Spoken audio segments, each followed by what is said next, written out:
vecindario todo es fiesta y alegría, porque ya el boricua tiene la cerveza que quería. Hay baile en el vecindario, todo es fiesta y alegría, porque ya el boricua tiene lo que el boricua quería. Dame una boricua fría para celebrar la ocasión, una cerveza boricua, boricua de corazón. Bailan mi viejo y mi vieja y cantan esta canción con la gente de mi barrio que está celebrando con una cerveza boricua, boricua de corazón. Una cerveza boricua, boricua de corazón. Una cerveza boricua, boricua de corazón. Una cerveza boricua, boricua de corazón.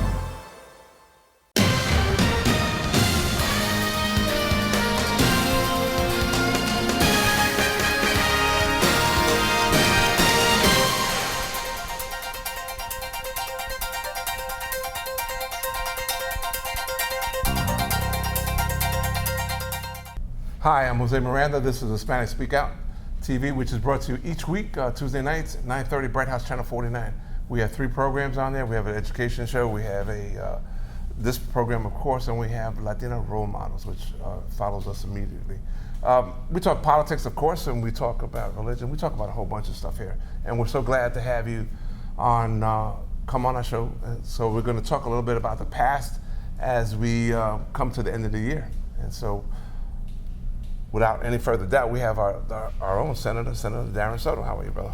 Thanks for having me, Jose. You know, listen, little retrospect, but we're going to talk about politics, of course. So, the beginning of the year, we had this big turmoil with health care. We had immigration issues. Okay, we had Planned Parenthood issues. Okay, we had our own stifling things going on in Tallahassee.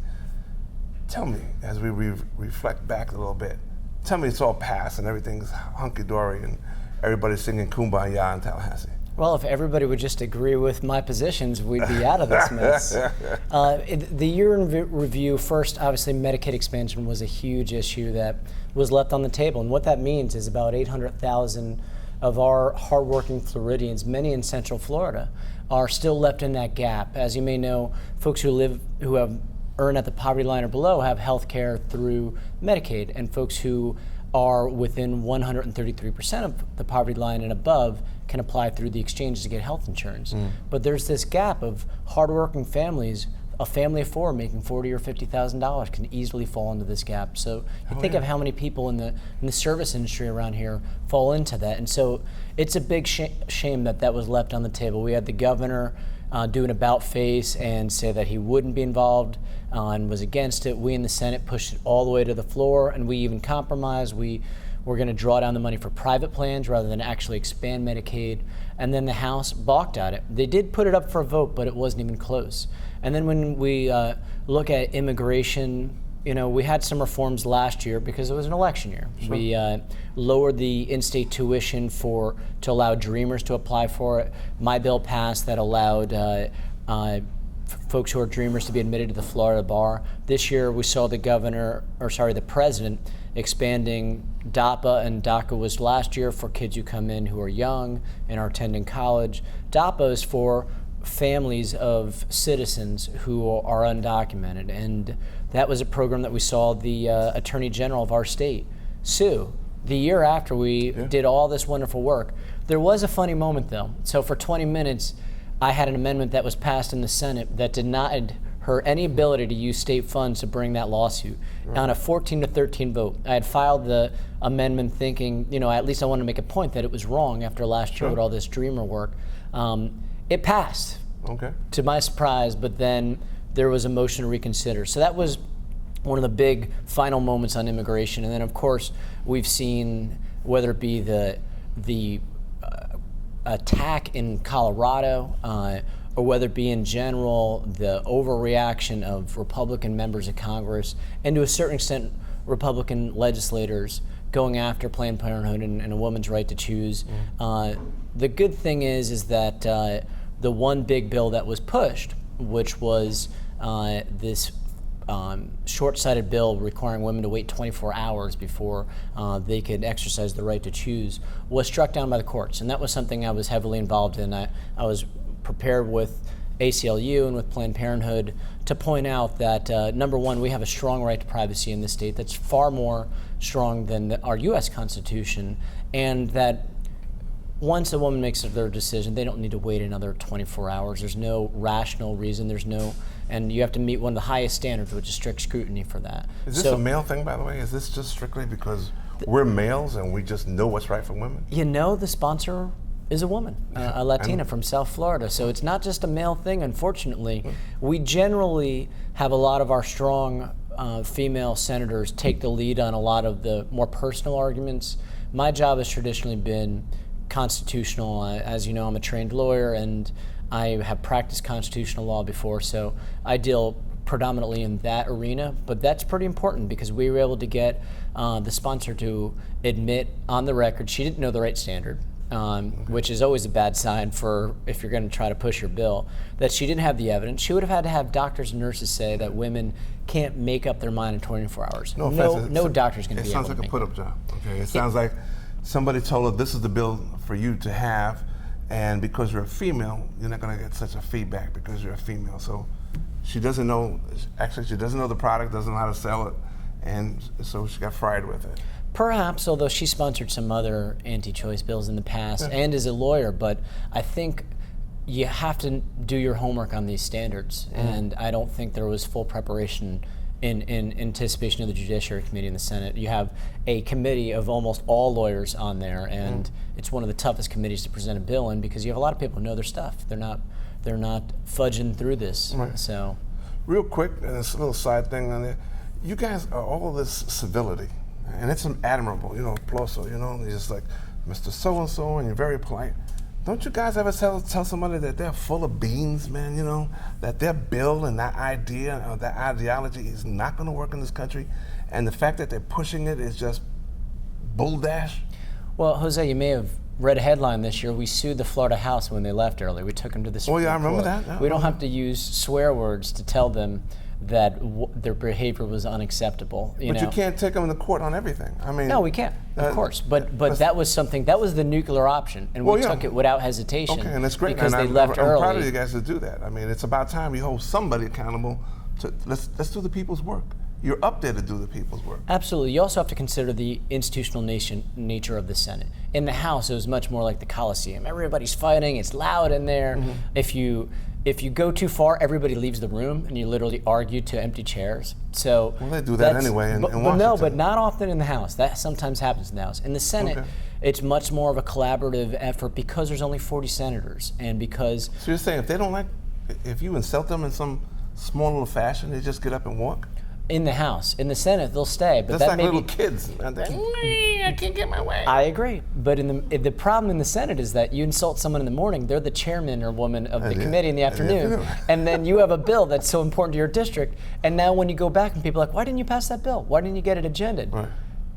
You have to tell them the truth. You insulted the chairman in the morning. There's one thing about voting no and making a reasonable argument of why you need to do it. It's a whole nother thing in the Senate, and they tell you in the very beginning, and it was what our forefathers intended, which is the Senate was supposed to be the more collegial, more deliberative branch, and so there's ways to tell people that their bills are awful without using words like that. You could say they're misguided. In the moment you get, they're misguided, you're excited, but stuff like, let's say, immigration.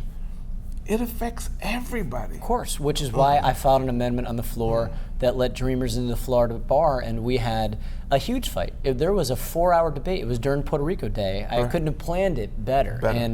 And so that was a huge moment. And there was some nasty things said. Not nasty in but things like, what does it mean to be American anymore, or anchor babies, or illegal aliens. There was some pretty weighty language, but still that was within the norm of a Senate debate. But it was 4 hours, and it was passionate. And you had Cuban Americans talking about their persecution. We talked about in terms of the fact that even though we Puerto Ricans don't have an immigration issue, it's a Hispanic issue. It's a cultural issue for us.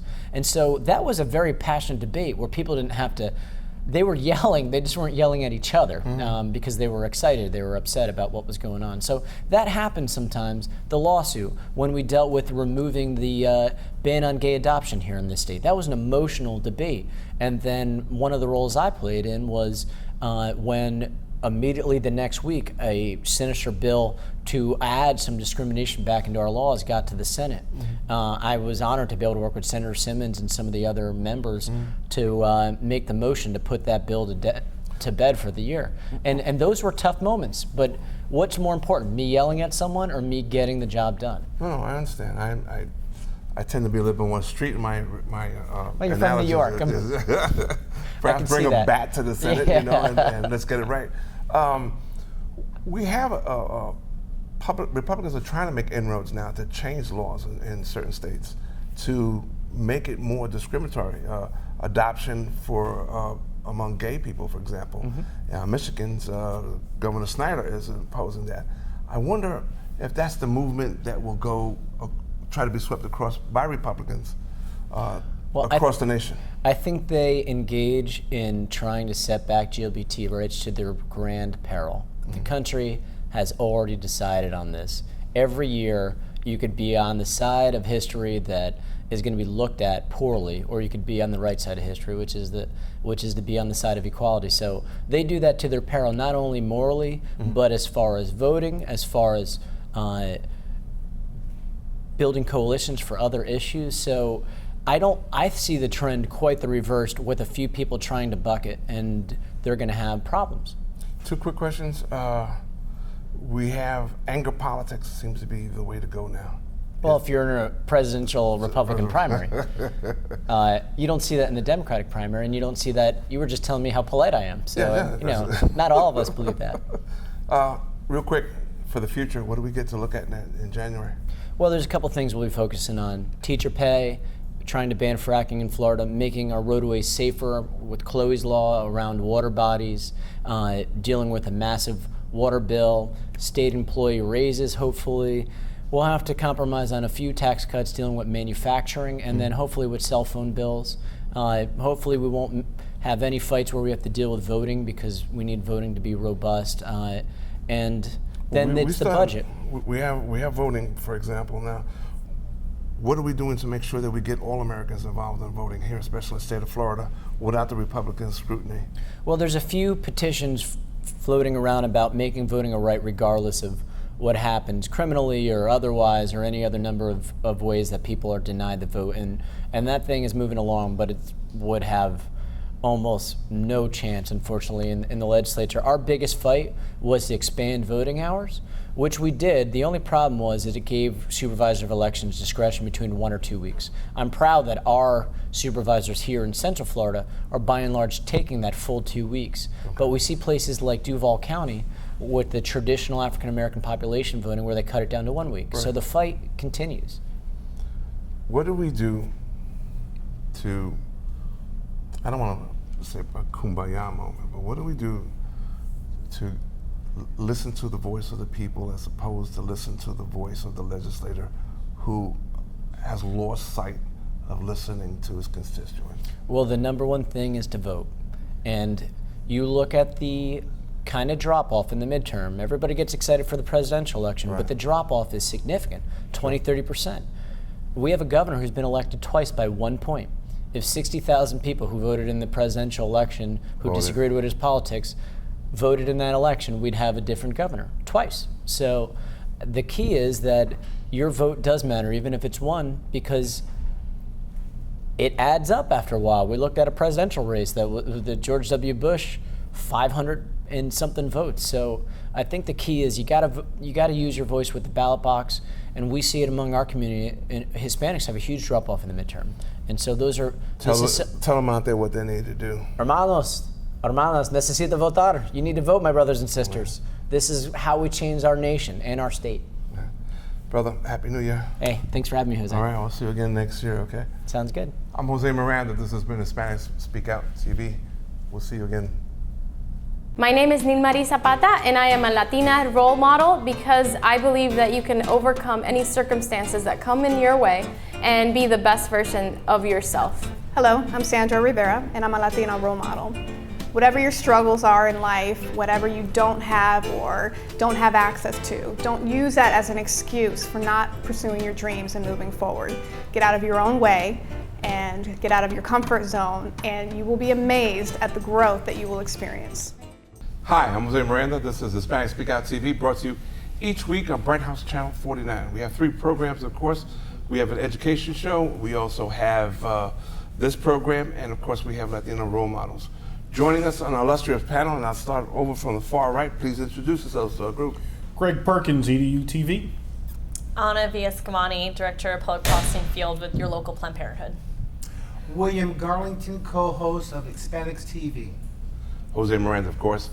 We talk about a lot of stuff here, education, politics. We're going to throw a bunch of subject matter out here, and this is the last show of the season for us, and welcoming in the New Year's shortly. So the budget was passed today, guys, okay? And the remarkable thing about this, it took both sides to get it done. What happened? Compromise.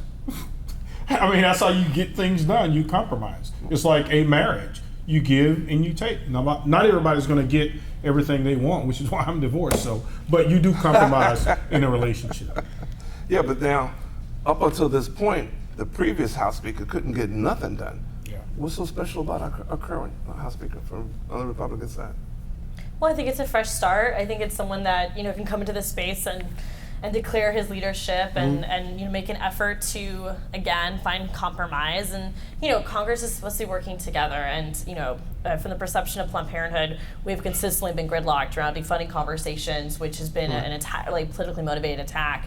And so it is finally refreshing to come to the end of the year and give the president a budget that he can at least sign and move on with. Bill, as a strong conservative, you must be crying in your soup, man. What's going on? Yeah, again, I believe Paul Ryan and the establishment, the Washington cartel, the establishment Republicans folded, especially in the Senate and the House where they have control, as opposed to holding Obama's feet to the fire and possibly shutting down the government until there was comprehensive budget. So you want to shut down the whole government? Christmas time, kiddies want their gifts under the trees. People want to get paid. People want to put food on the table.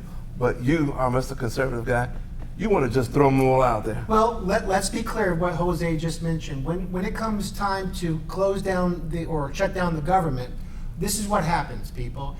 They go home, Congress tries to get out a plan, and then the people come back, and guess what? The people that were laid off during that Christmas time, they get paid back retroactive. So nobody loses any kind of monies when the government shuts down. Well, just wanted you to be aware of that. And I think what's important, though, is the American public don't want to shut down. I mean, the American public, especially when it came to Planned Parenthood debates, overwhelmingly supports Planned Parenthood despite all the rhetoric and the smear campaign. And so I think that a lot of elected officials don't want to continually to see themselves as being disliked by the American public. And in addition to compromise, I think there is this public perception that folks are concerned about. Well, I just want to add to Anna's point. We don't want the government to shut down. However, this is very important, this election coming out, and that's why the liberals and the conservatives are polarized opposites. We don't want bad legislation like the Obamacare and the Omnibus bill be passed just because of compromise. Let's get some smart legislation, and if that means for a day or two to shut down the government, because again, we'll pay back those folks that are out of work. Well, Bill, maybe as a conservative, your style is outdated. It's not at all. Not at all. No, because it seems like we have a new branch of progressive Republicans. They did a compromise, and we got things done. Now you want to hold on to that. Let's shut down the government. Let's bring out pitchforks out. I think that's done. Again, and there's going to be a big split. I predict this in the Republican Party because Donald Trump is going to be your nomination. Okay. Well, if we can let's bring it back down to They're Florida real quick too. I think what's even more interesting is looking at the state legislature. We weren't able to pass a budget in Florida, and both chambers in Florida are also overwhelmingly Republican, and we had to have a special session for that in addition to two other special sessions. Yeah, which is a waste of taxpayer dollars. And they still couldn't get things done. No, they could not. So there is this dynamic of, even though we have a majority party, there is some dynamics at play that it's not smart government. It's not happening at all. Okay, boys and girls. Policing in the United States seems to be out of control, whether it's the state of Florida or whether it's Michigan or any planet, any state across the board. we seem to have either ill-trained, over-abusive, public not understanding what's going on. Which is it? Well, I think it's safe to say that this past year has been one where not just policing, but police brutality, criminal justice has really been under a microscope. I mean, just recently the Miami Herald did a in-depth piece into one of the largest women's prisons in the country, which is in Ocala, not too far from here.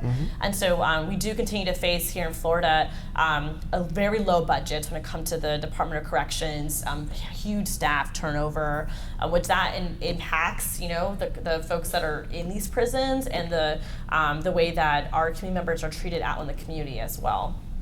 Police brutality or misunderstanding?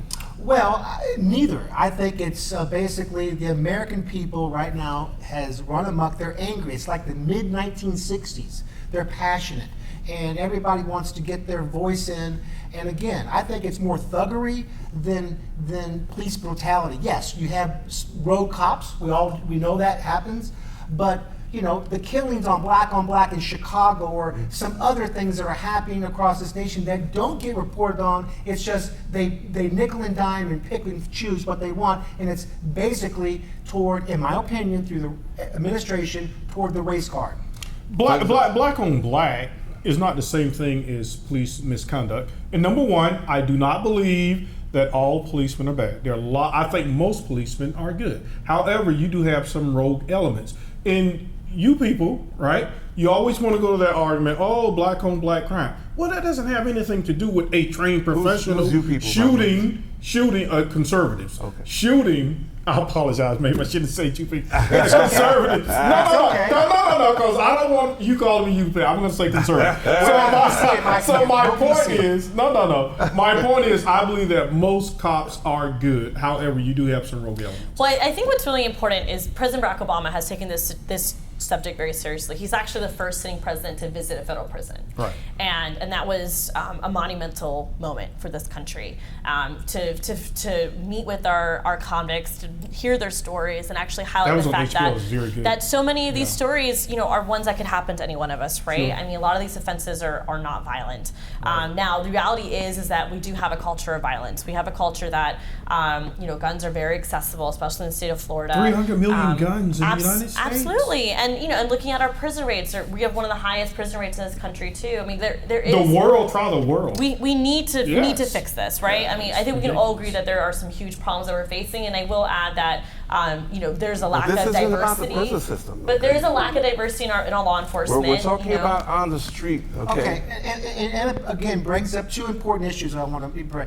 Okay, gun control. That may, you know, seem to be run amok, but the second. You want gun control? No. You want gun control? She mentioned gun control. No, but you want gun control? No, I don't want gun control. So everybody should have guns. I prefer gun safety as the conversation to have rather than control, because people do have their you know, Second Amendment right, but we do have to also understand that there are a lot of dimensions at play regarding I believe that more states adopted the rule, you know, concealed or open carry, you wouldn't have these thugs, these ISIS thugs shooting up college campuses, That's malls. Just one incident. Okay, well, hang on. And then getting back to overcrowding population. Is this a white issue, by the way? Are you afraid? No. Let me finish. Because if you're afraid, I understand you have to have a gun. I'm not afraid. Okay. The overcrowding of the population. Yes, there's many people in our criminal system that probably don't need to be there. However, Okay. in other countries, when minor offenses are taking place, they don't go to prison; they're executed, or we don't do that. We're more humane, so that's why You don't execute people for minor offenses, man. No. So are you for Sharia law? Is that what you're talking about? I'm saying that's why we have overcrowding, because we don't execute people. Thank you. Are you proposing that we do? No, I'm proposing tough standards, and these folks. I would push back against that, because you know, we do see situations of the school to prison pipeline where we do see individuals that you know, they're young people, right? These are young children who maybe they throw a pencil at a classmate, and you know, depending on the school they go to, they're treated differently. Some go to the juvenile detention center, while others are just told not to throw that pencil. I'm thinking that our children in some fashion are being coddled. Okay. Some are not. Coddled, yes. Okay, we're allowing certain behavior because they're kids, they're this and that. We're giving them excuses they could hide their whole lives behind, and why they can't be successful, why they can't strive to go forward. Correct. I understand there's a lot of built-in difficulties with the system or the family, whatever. Okay, but we need to find a way to overcome those. Yeah, but Jose, we don't always have to include the police in it. Remember that policeman that slammed the little child in the classroom? That was wrong. And then that was overreaction. But here, listen to my point. Yeah. There was another child who was charged, right? So now here you are for, I don't know, aiding and abetting, for screaming or whatever. Right. But now this kid's got a record. Right. So when she goes to apply for a job, it's going to make it seem like it was worse than what it was. And so now you start this whole spiral again. So I don't think that cop should not have even been put in that situation. Right. That situation should have been handled by an educator. Well, and I think there's a lot of potential for good here, right? Because, I mean, we support law enforcement wholeheartedly. I mean, these are the folks that are keeping our streets safe, our communities safer. Now, you can't call a thug if you're in trouble. Well, community policing, right? Think about this. Think about the dynamic of law enforcement being a part of the community, even when there's nothing bad happening, right? I mean, law enforcement, being, in the parks, being in the neighborhoods, being at the churches, just for the sake of being present. And, there's been dynamics in some cities where, the money is actually spent to have the police offer an ice cream truck, right, in the neighborhood. So all the kids come out and the folks community come out. Police? Yeah, and it's the potential of that is so great to build trust it's an old concept with law that needs to be enforcement. redeveloped. Absolutely. We'll switch a little again. Education is being hammered in this country, okay? And then we have issues with alleged illegal and immigrants coming in and being part of the school system. And of course, whether we are or should have the right to teach them in their own languages and not throw it out there. Boy, that's a tough one, because one good thing about the United States is that we educate everybody, whether you're rich or you're poor. But I was speaking to a group of kids about 2 months ago, and I was asking questions to all the kids. This is 8th grade, right? And I noticed 2 of the girls couldn't even speak English. I'm like, what in the heck are they going to do the entire time? I felt sorry for them. I mean, they have the ESOL classes, they try to catch up. But I think that maybe there needs to be maybe a specialized school that will accelerate your mastery of the language before you let these kids into a normal class. Forgot about that. But when it comes to education, I don't have a problem educating, children. I have a problem of funding illegal, immigrants for the children. I have a problem giving free education when it comes to college. The kids are reformed. Listen, that's what you're saying. I have a problem the federal government, sticking their hands into the public school system, especially when it comes to college, like free college and tuition. I don't have a problem with kids getting education, but when it comes to illegal immigration, these kids get in the past, they should be deported, if they're illegal. I think that it's really important that we empower all members of our community, ensure that everyone has full access to education in this country, and that's what makes this state and nation so great. They need to learn English, though, primary subject. Well, what's interesting is that there's actually some programs that are now teaching, subjects like math and science in another language. I mean, Utah, there's been a top program where they're actually teaching Mandarin. We should put them all in camps. It'll tuck them away. I think it can make us economically more competitive if we actually teach other languages to our young people. Boys and girls, international thank you very much for your time. Happy New Year to you. Happy holidays, everybody. Happy New Year to you. From our family to yours here at Bright Hawk 49 and Hispanic Speak Out TV. Happy and prosperous New Year.